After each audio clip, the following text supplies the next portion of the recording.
I'm so excited for the draft this year, and I'm really, really hoping for something that's chaotic and fun and has twists and turns and trades and surprises left and right.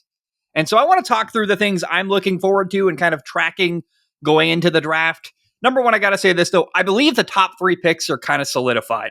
In the draft, we're going to see Cam Ward, the quarterback out of Miami, drafted number 1 overall by the Tennessee Titans. That's basically set in stone, in my opinion. And then you got 2 really good players. I'm not exactly sure the order they're going to get drafted, but defensive end Abdul Carter out of Penn State is going to go, I think, number 2 overall to Cleveland.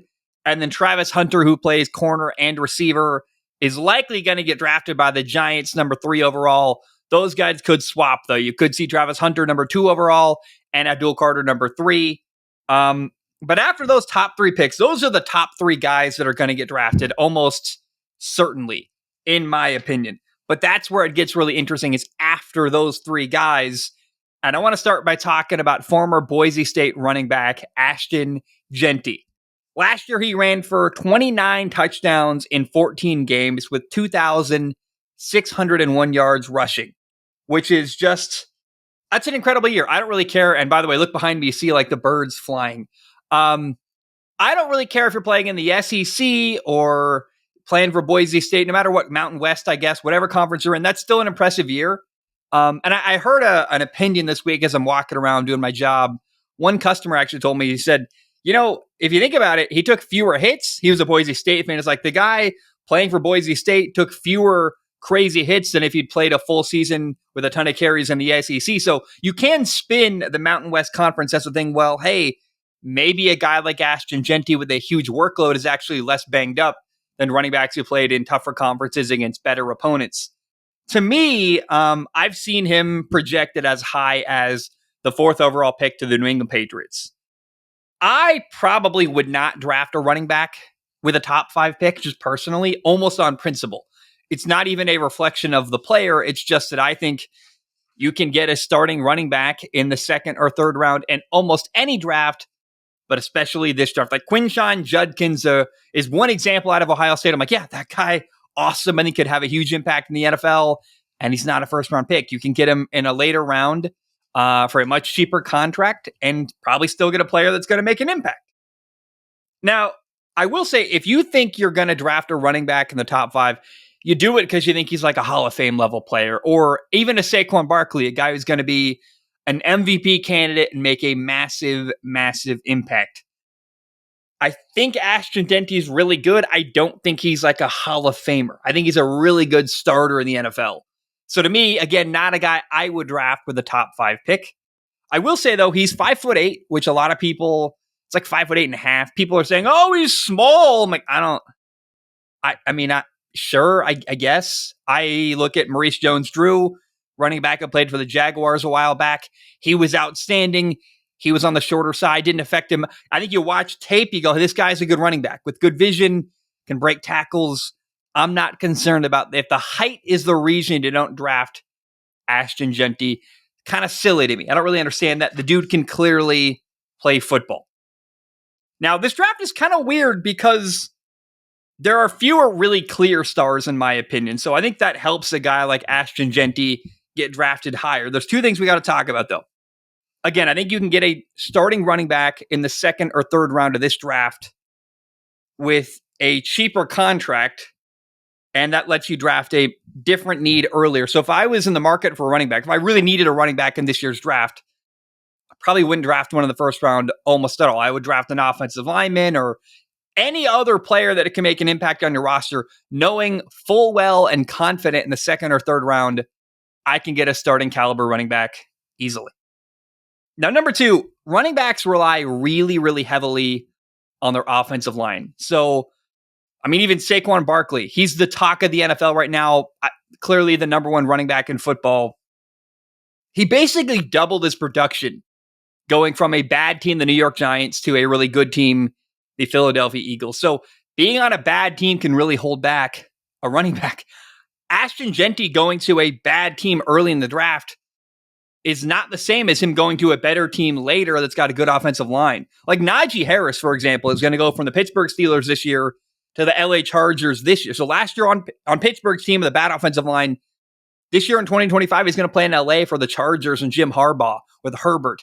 He's going to have a big step up in production, in my opinion, simply because he's on a better team with a better offensive line, better offensive design in general, coaching staff, quarterback, everything.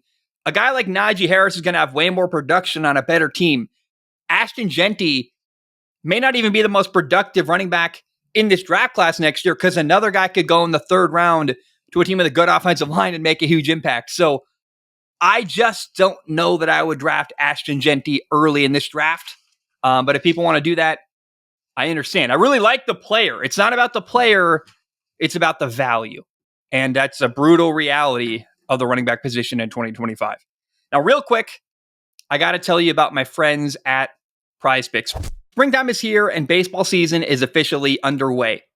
Don't miss your chance to add your favorite players from the diamond to your Prize Picks lineup.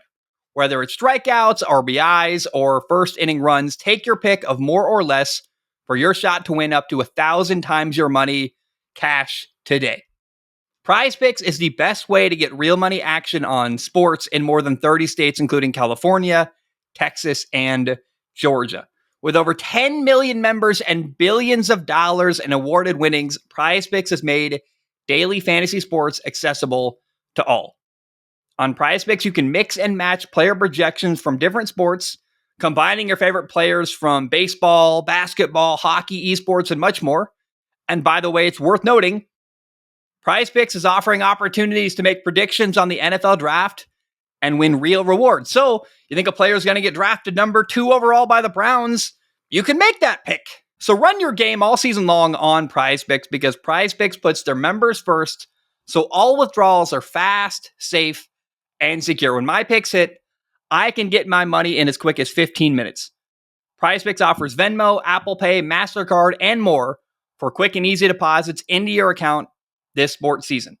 Download the app today and use code CLNS to get $50 instantly after you play your first $5 lineup. Download the app today and use code CLNS to get $50 instantly after you play your first $5 lineup. Prize Picks. Run your game. All right. The quarterbacks in this draft are, all over the place, in my opinion. Cam Ward is the clear number 1 quarterback. He's going to be the number 1 pick. I think he's the best guy. I've been saying he's a great NFL prospect since he was at Washington State years ago. I've loved Cam Ward for a long, long time. And that's not just me being a fan of the guy. I really believe in him. He's got an ability to move in and out of the pocket, kind of like a Patrick Mahomes. He's going to have to develop his craft, hopefully hold on to the ball less, but he's got a skill set I would love to work with as a coach. But after Cam Ward, there's a lot of discussion. There's not a lot of clarity and not a lot of agreement, actually, who's the second, third, and maybe even fourth best quarterback in this draft. To me, I think it's Shadur Sanders, the quarterback out of Colorado. Is he the most talented guy? No. Does he run his mouth a lot? Is that kind of annoying? Actually, to me, it is actually annoying. I'm not a big fan of the cocky bordering on, it's confidence that borders on cockiness. I'm just not a fan of that, really. I'd like you to just do your best. I talk a little bit, but I don't need, you get close to arrogance. I'm not a huge fan of that. Either way, certainly what he did at Colorado is really impressive. I don't know how you can't watch Shadur Sanders and be really impressed. His ability to hang in the pocket, his ability to be decisive, make some big-time throws. He doesn't have the strongest arm. He processes the game really quickly. And I think he's responsible. You look at how he plays, how he trains, how he prepares. That's a kid. And by the way, I'm comfortable giving him lots of money too. I think it matters. I trust the kid. I trust the guy that is Shadur Sanders. I think he's going to be a really good NFL franchise quarterback. Is he going to be Patrick Mahomes? No. Could he be a really solid NFL starter? Yes. So to me, Shadur Sanders is a really good number 2 quarterback in this draft class, right behind Cam Ward. Now, Jackson Dart from Ole Miss is viewed by some people as better than Shadur Sanders. He's a slightly better athlete, a little bit more arm strength. He's got some throws on tape where he steps into pressure and takes a hit and makes a big throw. It's kind of messy around him in the pocket. He keeps his eyes up, navigates the pocket, finds a receiver downfield. I love that stuff. That's outstanding. So Jackson Dart might be drafted in the first round. And if he's not, The latest he's going to get drafted is by pick 40 when the Saints, who are picking 8th in the second round, make their pick. He's not going to make it past 40 picks. There's no way. I think it's very likely Jackson Dart actually gets drafted earlier than we think in the first round, if not definitely later in the first round. Jackson Dart is kind of tough for me to watch on film because he's got all the physical ability required, but his college offense at Ole Miss, playing for Lane Kiffin, I don't think translates that well to the NFL. Like, he wasn't asked to make a lot of NFL decisions in college at Ole Miss. The things he was being asked to do, make decisions pre-snap, do really simplified reads, it's hard to get a gauge on his processing level. Can he go from one side of the field to the other and identify blitzes, do certain things? I think Lane Kiffin's offense kind of held his hand and made it really easy. And so it's a big question mark to me. Now, I'm not trying to knock the player. I didn't really get to see him. Like, Shadur Sanders played in basically an NFL offense, making NFL decisions constantly. We didn't see that from Jackson Dart, so it's harder to evaluate. I would like to see Jackson Dart go somewhere like the Rams with Sean McVay, actually. Sit behind Matthew Stafford. They're similarly talented. Stafford's better, but like, Jackson Dart can sling the dang football. And he can work with a really high-level coach like Sean McVay. That's an unbelievably perfect landing spot for Jackson Dart. I think it's a little too good to be true, but that's what I'm hoping for personally. The thing about Jackson Dart's film, because of the simplified offense he played in college, the film is hard to judge. But the one thing that does stand out is his physical ability. It's very clear. Making big-time throws, downfield, running a little bit when he needs to, navigating the pocket. He's certainly a better athlete than Shadur Sanders, and he's got a ton of potential. To me, with Jackson Dart, it really just depends where he goes and what kind of coaching he gets. But I think there's a very good chance he's a really good NFL starter. Now, if the Giants draft Travis Hunter number 3 overall, I could actually see them trading up in the draft back into the first round. Like a team, Kansas City, for example, has got the 31st pick. You know, I think you could see the Giants move up to 31 and go get Jackson Dart if possible. Then to get him on a rookie contract that's a 5-year option, because you draft a player in the first round, the contract's a little different. And Kansas City goes, we move back like 3-4 picks. Like, who cares? I could see that kind of move happening where the Giants go get Jackson Dart. And I think he fits in really well with Brian Dable. They get their star player in the top of the first round. Maybe they get their quarterback later in the first round. Something like that makes a lot of sense to me with Jackson Dart. Now, another quarterback I really like is former Alabama quarterback Jaylen Milro. I am fascinated. Where is this guy going to go? I've heard him talking about maybe being drafted 21 overall by the Pittsburgh Steelers. That's a reach, in my opinion. I like Jaylen Milro a lot. Yeah, I would draft him. I'm a big fan of the guy. I'm a fan of his ability to run the football, though. Let's be clear. He's got a big arm. He can launch the ball a long way downfield. Like, his deep ball is really beautiful. He's not the most accurate. He's not the most fluid thrower of the football, but he's got an ability running the football that's incredibly special. Other guys cannot run the football the way Jaylen Milro can. He's not Lamar Jackson. He's more Justin Fields, but he can run the ball like a running back. And that's, as an offensive coach, a dream to have with a quarterback. I can teach him a lot of the nuance of playing quarterback. I can't teach, like, Brock Purdy's never going to run the football at the same level of Jaylen Milro. No matter how good of a passer he is, that's a physical skill set that cannot be replicated. And Jaylen Milro has that. I'd like to work with that. From a talent and a readiness standpoint, he's more like a third-round pick, honestly. I don't think he's ready to be a first-round pick. He's way less prepared for the NFL than a Shadur Sanders or a Jackson Dart. And he made some mistakes last year at Alabama. Jaylen Milro made me scratch my head and kind of go, what the heck? What was that? Why did you throw the ball there? That was a terrible decision. It made no sense. So there are moments that make you pause and stop and think. But he's got a huge arm. He can run like a running back. Jaylen Milro is a weapon that I think needs good coaching to be pointed in the right direction. But with good coaching, the guy could be something special. And to me, that's tantalizing. As a former coach, that's the kind of player I would want to work with.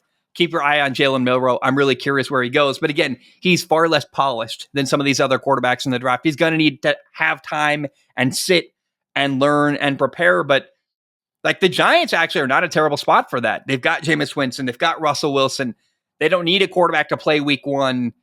A team like that, a team that has a starting quarterback and doesn't need a guy right away, is a great spot for Jaylen Milro. Now, I made a whole video about Shadur Sanders. I'm not going to say, I think I already even talked about it more than I should have in this video. If you want to hear more thoughts, go watch that video. I'm not going to say much about him here. So, Shadur Sanders, we mentioned him. Let's move on. There's another name you need to know about, though, at the quarterback position. It's Tyler Shuck out of Louisville.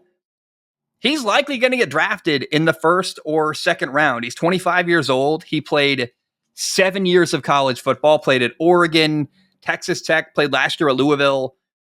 He's been around for a long time. He's had a lot of time to polish and hone his craft. And he's a really classic guy that, like, the longer you play, the more refined you get. I think he's not a complete product exactly, but like he really has gotten better and better and better as you watch him. And I'm not sure how the NFL views Tyler Shuck. He's kind of a wild card where spent a lot of time developing, is in the mix with guys like Jackson Dart and Shadur Sanders. Is he viewed as a potential franchise quarterback? Maybe, actually. I mean, we saw once Brandon Weeden drafted to be in the first round. That was a reach, and if that can happen, there's certainly a world where Tyler Shuck is a first-round pick. And that would surprise people, but not me, actually. Watch his development. You watch his ability. He's a great passer. He's a bigger guy than people realize. He can run a little bit. I think teams are having the conversation. Pittsburgh, the Giants, the Browns, especially because he's kind of under the radar. He's got ability. He's not a huge name that people know about. Maybe you can steal a starting quarterback in the second round with Tyler Shuck. And so that name is a name to watch and be aware of. Do not be surprised if Tyler Shuck, the quarterback out of Louisville, gets drafted way higher than anyone is prepared for. Now, former Penn State tight end Tyler Warren is, I don't know if he's my favorite player in the draft, but he's the player I'm most confident in this draft. He has my attention. He had 104 catches last year at tight end for 1,233 yards and 8 touchdowns. He also ran for 4 touchdowns. This guy is probably the safest pick in the draft, in my opinion. I'm just really, really confident in this guy. It feels like a really easy pick where whoever takes him is going to get a starting tight end. He's going to get first downs. He's going to have catches. He's going to do well. Tyler Warren is not the most sexy player in the draft. He's not the most talented. There's going to be other guys that go in this draft that are probably going to have better careers and have way crazier highlight reels. But Tyler Warren is the player that I go, that's the guy that I'm most confident in becoming an NFL starter and not being a bust. Like, he's going to work. He's going to be a starter in the NFL and succeed at some level. Hall of Famer? Probably not, but really good starter? Yes, I'm confident in that. And that's a rare thing in the draft to see a player like, I know exactly what I'm getting. I'm getting a good starter and a guy I can depend on. That's what Tyler Warren is. He's really safe. And I just think that's a special, rare thing in the draft to find a safe player that you know is going to produce. How about Teteroa McMillan? How about the exact opposite? Teteroa McMillan, T-Mac, wide receiver out of Arizona, has a crazy highlight, really. 6'4", 219 pounds. He's a jump ball guy. Dude, I'm so curious where he goes. If Travis Hunter didn't exist, to me, Travis Hunter's a wide receiver, not a corner. There's some debate on that. I would put him at receiver and then have him play corner a little bit. Because like to me, Travis Hunter is the best receiver in the draft. Is he the best corner in the draft? Probably too. But I think in the NFL, he's your third down corner. When you're in a nickel package and you need a corner to come on the field, he's your third guy, Travis Hunter. But he's your starting wide receiver like every single down. If it weren't for Travis Hunter, Teteroa McMillan out of Arizona would be the number one receiver in this draft. Again, jump ball guy, has crazy film. Now, there's a terrible, awful video of Teteroa McMillan. It's a soundbite that, like, it haunts me. I think about it way more than I should. He said he doesn't watch film. He just, outside of meetings, doesn't watch film. Now, I think it's easy to overreact on Reddit and forums and stuff. That's not a crazy thing to hear. Like, you talk to college receivers, they get pretty good coaching. Their coaches do all the work for them. Like, a lot of guys at receiver are like, well, I know where I need to be. My coach broke everything down for me in my meeting. Like, what am I going to do? I'm going to go home and watch more of what my coach already did the work for me to do. Like, no, like, so it's not a shock to me a college wide receiver doesn't watch film. It is a terrible thing to say if you're potentially the top receiver in the draft. You just can't say that. And it's, again, even though it's common, it's still really weird. Like, I just don't love hearing it. And it makes you question the guy's passion and love for the game. And you should never be going into the draft questioning a player's desire to play or like how much they like the game. It just, no matter how you spin it or normalize it, you just shouldn't feel that way about a player. And so to me, I'm curious how that's going to affect Teteroa McMillan's draft. He is a first round pick, almost certainly, but is he going to fall to maybe a late first round team? And that could help him. If he goes to a team later in the draft, he's probably going to go to a better team actually and have more success, maybe have a better quarterback, maybe win more. I mean, it could actually work in favor of Teteroa McMillan, but I wonder how that soundbite, the I don't watch film outside of meetings, how does that affect him? I'm sure he got grilled about it in interviews with teams, but that's a question that, like, I saw that answer and I was like, dog, never say that. Never, ever say that before the NFL draft. That's not a thing you should ever admit. Now, a huge question for me in the draft is the New Orleans Saints. Do they want to get a quarterback? Do they want to draft a quarterback? They've got Derek Carr. He's 34 years old. He's got a hurt shoulder. Do they want to keep Derek Carr? Does the new head coach, Kellen Moore, want him as their quarterback? Does Derek Carr want to be in New Orleans? I don't know. They've got a quarterback, Spencer Rattler, on their roster. He's young. He's 24. At one point was viewed as a first-round talent while he was in college. Spencer Rattler has talent and potential. Maybe they're like, hey, he's on a rookie contract. He's really cheap. Maybe we rock with Spencer Rattler. I don't know. But either way, New Orleans has got the number 9 overall pick. They've also got the 8th pick in the second round. And I just wonder, are they in the market for Shadur Sanders? Are they in the market for Jackson Dart, Tyler Shuck? Like, do the Saints want to draft a quarterback in the first 2 rounds? I don't know. But it's a huge question mark, and I'm excited to find out. Now, to me, there are 5 teams I believe could potentially draft a quarterback in the first 2 rounds. Cleveland, to me, I think their quarterback, or QB1, is Joe Flacco. Right now, he's 40 years old on a 1-year deal. Joe Flacco cannot be your long-term plan if for Cleveland. So they might want to draft a quarterback, maybe not with a number 2 overall pick. Maybe they really want Travis Hunter or the D-end out of Penn State, Abdul Carter. But whether they trade back up into the first round or draft with the second pick of the second round, I think the Browns could get a quarterback. I just don't really know. And it depends on what's available and what happens. But certainly Cleveland's in the mix. The Giants could draft a quarterback in the first 2 rounds. They've got Russell Wilson. They've got Jameis Winston. So they don't need a quarterback week 1. They've got a guy who can start the year next year. There's no pressure on the rookie quarterback. And I think the Giants are more likely to take a quarterback in the second round or trade back into the late first round pick and take someone there. But certainly the Giants are on the clock and a team that could draft a quarterback. The Saints, we talked about them. I don't know. I'm fascinated whether New Orleans wants a quarterback or not. Pittsburgh needs a quarterback badly. Like Pittsburgh, the Steelers need a quarterback probably more than any other team in this draft. It's kind of crazy. There's a lack of urgency actually coming out of Pittsburgh that's weird to me. And I don't know, are they going to trade up? Are they going to, I have no idea, but certainly Pittsburgh needs a quarterback. They're a team that absolutely, I think, is going to take a quarterback in round 1 or round 2. Now, the Jets are a team that possibly could draft a quarterback on night 1 or 2 of the draft. They gave Justin Fields a 2-year, $40 million contract. I really don't think the Jets want another rookie quarterback after Sam Darnold and Zach Wilson and the turmoil it's been. I think they just want an okay starter that they don't have to mess with. They don't have to like constantly take on and off the field. So I think Justin Fields is their guy next year. But I wonder if the Jets got a shot to draft Jackson Dart, would they? It doesn't feel off the table. And so I've got questions about the Jets. I'm leaning no, but it's certainly not impossible that the Jets could draft a quarterback in the first or second round. Now, I do believe the Raiders are going to take a quarterback, but not early in the draft. The Raiders are a team that they've got Geno Smith at quarterback. They've got a new coach, new offensive coordinator. They're trying to win now. They're trying to not suck next year. Their early draft picks are really important. They cannot waste their early draft picks on redundant players and positions they already have filled. So they need guys in the draft that are going to be on the field week 1 next year. They need impact players and guys who are going to be in the mix. You're not going to draft a backup quarterback going into this year early in the draft. But starting in the 3rd round and on, certainly I think the Raiders are in the mix to draft a quarterback. And there's one quarterback that fits like so well.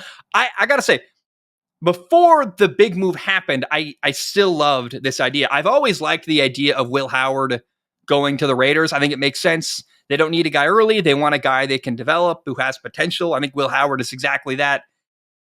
And Will Howard, again, is a former Ohio State quarterback. Chip Kelly is the offensive coordinator of the Raiders. Chip Kelly was the offensive coordinator of Ohio State last year.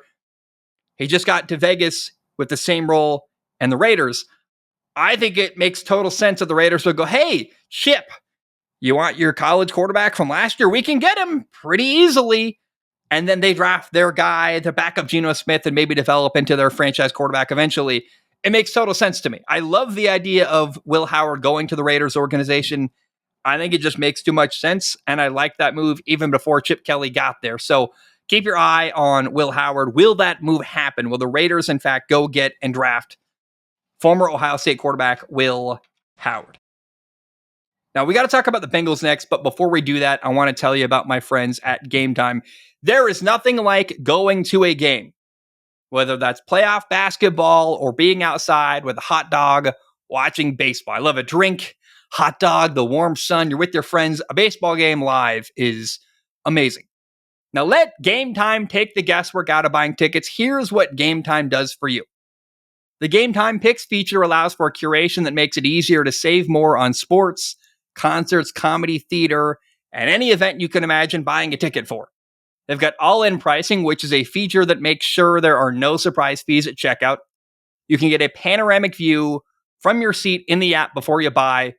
And Game Time has a lowest price guarantee, or Game Time will credit you 110% of the difference. On top of that, Game Time has ticket coverage where your purchase is covered with the most flexible customer service policy in the ticketing industry. Take the guesswork out of buying tickets. Download the Game Time app today, create an account, and use the code CLNS for $20 off your first purchase. Terms apply. Again, create an account and redeem with the code CLNS for $20 off. Download Game Time today. What time is it? Game time. All right, the Bengals have put all their money into 3 people. Quarterback Joe Burrow, wide receiver Jamar Chase, and wide receiver T. Higgins. So they don't have a lot of money to go around. They have to draft really well. They've got 6 picks in this draft. They've got pick 17 in the first round, pick 49 and 81 are the other picks in the second and third round. I don't have a lot to say here other than I'm just curious what the Bengals do in the draft. Their defense is terrible. They've got a lot of problems all over their roster. It's a huge draft where the Bengals got to get it right. And I am just fascinated what kind of moves they make to try to make their team better in the draft, because again, they put all their money into 3 people, and I don't know how the draft is going to make them significantly better, but man, all eyes are on the Bengals to see what they do and how they build their team through the draft. And then finally, we got to talk about trades. How will trades play a role in this year's draft? Like teams like Philly or Kansas City, at picks 31 and 32, they're candidates to trade back with a team that wants to get into the first round. And, maybe someone wants to trade up and get a quarterback in the late first round. Teams like Kansas City or Philly have got nothing to lose. They got a good team. You can move back a couple picks, get maybe another third round pick. Makes total sense for a team like that. I think a team is going to trade back into the first round to get a quarterback. That would not surprise me at all. It's just the question is where. And then Pittsburgh, they need a quarterback horribly. Are they going to trade up and get a quarterback? They certainly should. We'll see what happens there. Are there going to be trades in the top 10? Because it's not a very clear-cut draft. There's not a lot of consensus over, it just feels like there's 3 great players and then everyone else. And so I don't know how desperate teams are going to be to get into the top 10. Do they really want to trade up for a player that is so uncertain? I don't know. I'm really curious what happens here. But I'm just hoping for a chaotic and fun draft. I'll be watching on Thursday. It's going to be really fun. And I am so excited to see what happens. These are the things I'm tracking. let me know in the comments what you guys are ready to watch and pay attention to during the draft. And guys, happy draft. Enjoy it. It's going to be so much fun this year. And I'm just hoping for chaos and unexpected things to happen.